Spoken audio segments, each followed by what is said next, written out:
Hey, my name's Ben Yenny, and I don't make movies. I help people make money from their movies. Today, we're talking about the American film market in 2019. While my name is Ben Yenny, I'm also known as the Guerrilla Rep. And the reason for that is that I actually wrote the first book on film markets, which you can buy basically anywhere books are sold. If they don't have it in stock, they can get it. And as such, I get a lot of questions about the film market scene and how the American film market tends to work for filmmakers. I'll say honestly that I would not have the career I have without the American film market. However, they're also not what they once were. So, without further ado, let's get started.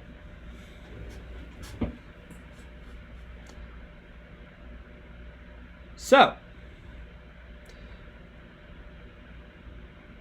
before we can actually, full-on get started, it's important to note that the American film market and AFM are registered trademarks of the International Film and Television Alliance, IFTA, and the opinions expressed in this video are not endorsed by the IFTA or any of its subsidiaries. And it's also not endorsed by any of the leadership at the American film market. All of these opinions are mine and mine alone. If I cite data, I give you a source. So, now that that's done, let's actually get started. So, what is the American film market? It is a gathering of sales agents, buyers, distributors, and filmmakers, and it is still one of, if not the best place for American filmmakers to go to get meaningful, non-DIY distribution for their completed independent films. It's held in Santa Monica every year in November, generally from the first Wednesday to the second Wednesday. There have been a couple exceptions, but where the market has started on October 31st.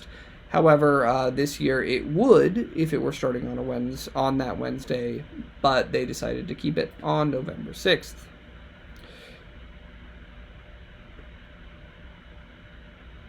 AFM is far from the only media market that exists as of right now, and it tends to focus more on genre-oriented films. What do I mean by genre films? Well, I think there's at least one other video and a bunch of blogs about that. But for the sake of ease, here we go. These are the current hot genres from the American film market, or from any distribution perspective. The biggest hot and easy to sell ones are action, family, horror, and horror.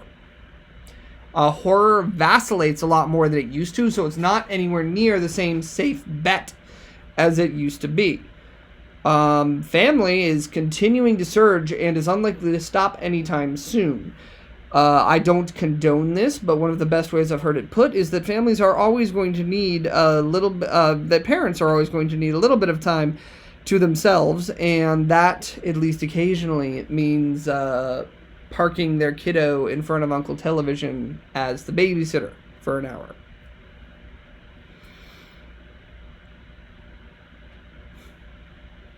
The films that are execution dependent are more likely to be thrillers or documentaries. I've made a bit of a name for myself in low-budget thrillers. That's what I did for Goodland, and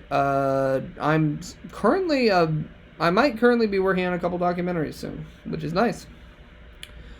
The ones that are really hard to sell are dramas, comedies, or mixed genre pieces. They're not impossible. I sold a horror comedy recently, and it's being marketed as a horror, and honestly, that marketing isn't going quite as well as we might hope. But especially when we have people go in with reasonable and realistic expectations of the film they're going to watch, they tend to like it significantly better. and tend to be more likely to recommend it to their friends because they don't feel like they were lied to. There's this old... the reason that horror used to be a safe bet all the time is that they were impulse buys at convenience stores for DVDs. And now that that market pretty much doesn't exist anymore, it is very much harder to sell them, and the quality required has gone up dramatically. So while all of these guidelines are true for genre films, it's important to not sell your film as something it's not. It will not work out for you in the long run. The reason that comedy is hard to sell internationally is that humor varies greatly culture to culture. It's largely the same case for drama in terms of what tends to work on an emotional or dramatic level from various cultures, but it's even worse for drama without recognizable names. Especially since countries tend not to import dramas without those names at all.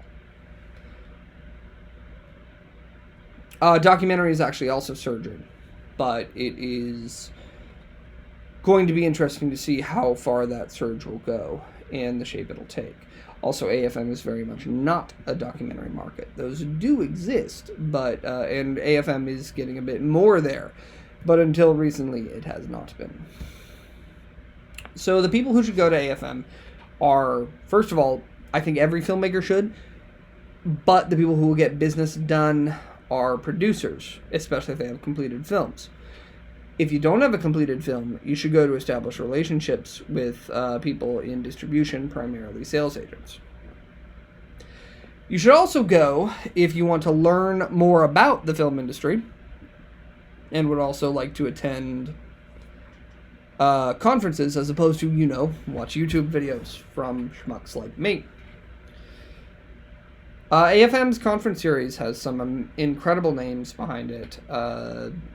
I think that the name value has gotten significantly better in recent years, but I don't know if the information value has gotten significantly better as well. Again, that's just one dude's opinion.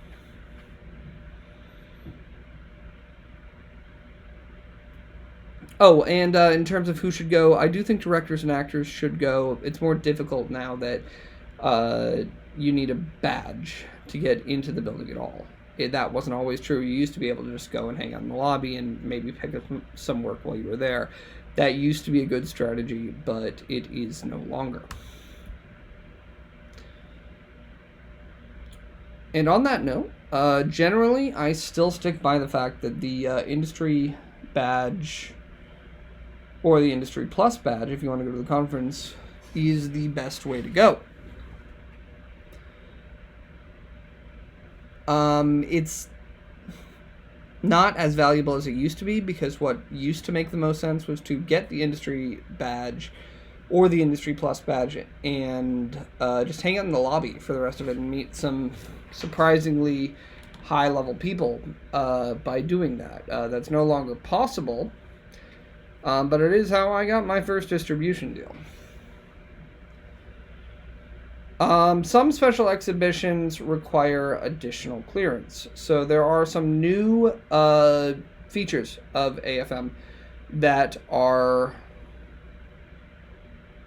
that require additional higher level badges, and I haven't really looked too closely into that for this year. I tend to go to maintain relationships and meetings rather than go to these conferences and exhibitions rather. So it's not something that's ever held a lot of interest. If you've done it, please drop something in the comments and let me know your thoughts. In general, though, film markets are in a bit of trouble. I've talked to many a buyer about this, and those buyer numbers are dwindling, not just at AFM, but across the entire market scene. And when I say the entire market scene, I mean all of the other, say, 30 markets that exist, be they the European film market, Hong Kong. Hong Kong is new and it's kind of surging as a market itself, but that is more just them taking up market share as opposed to the actual scene getting bigger. The marché du film is at Cannes is still the world's largest film market. Then there's also NatP, MIPCOM, MIPTV, and several others. But but they're all kind of, but at least the film-oriented ones, like AFM, EFM, Cannes, and Hong Kong, as opposed to the more television-oriented ones like the MIPS and NatP.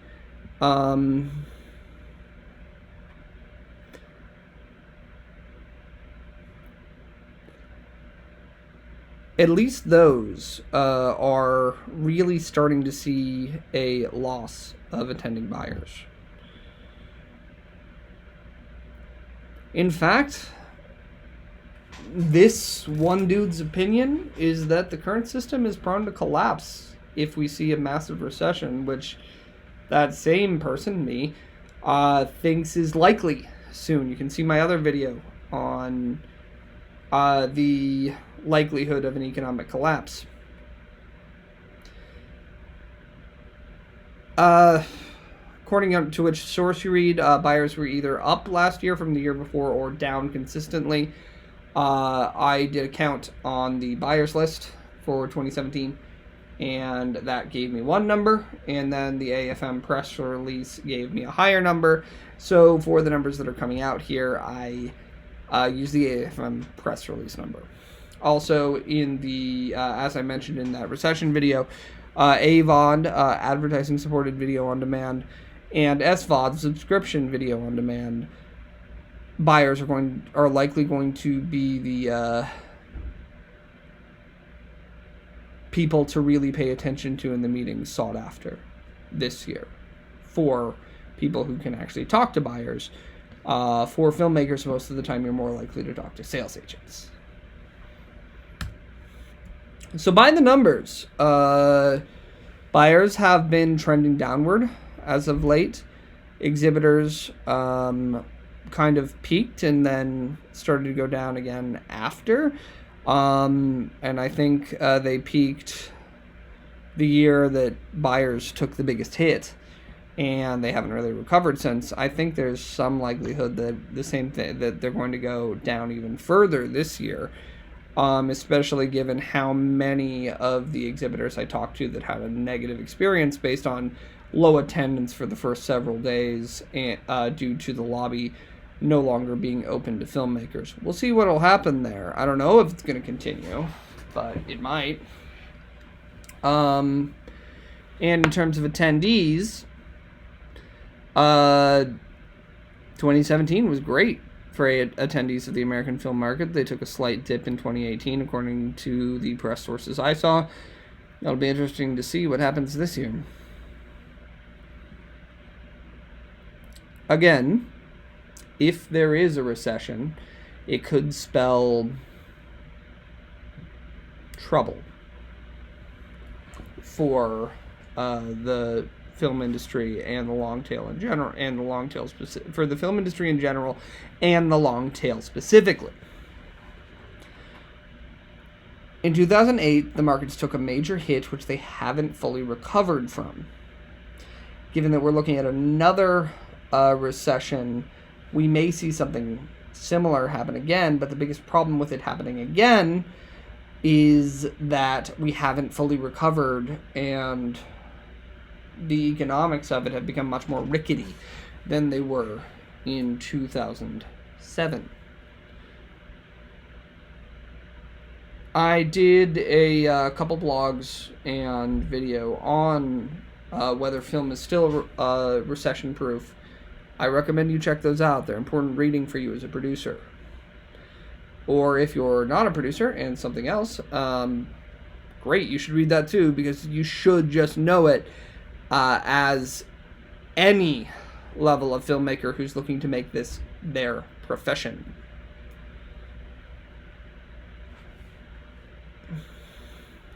AFM has been starting to expand more into cutting-edge technology. I think that a lot of this is led by the other by the competition from places like Digital Hollywood and a few other places that are really showcasing cutting edge technology and the numbers they're pulling, which is probably part of why AFM may have been having a little bit more trouble with attendees than they have in the past.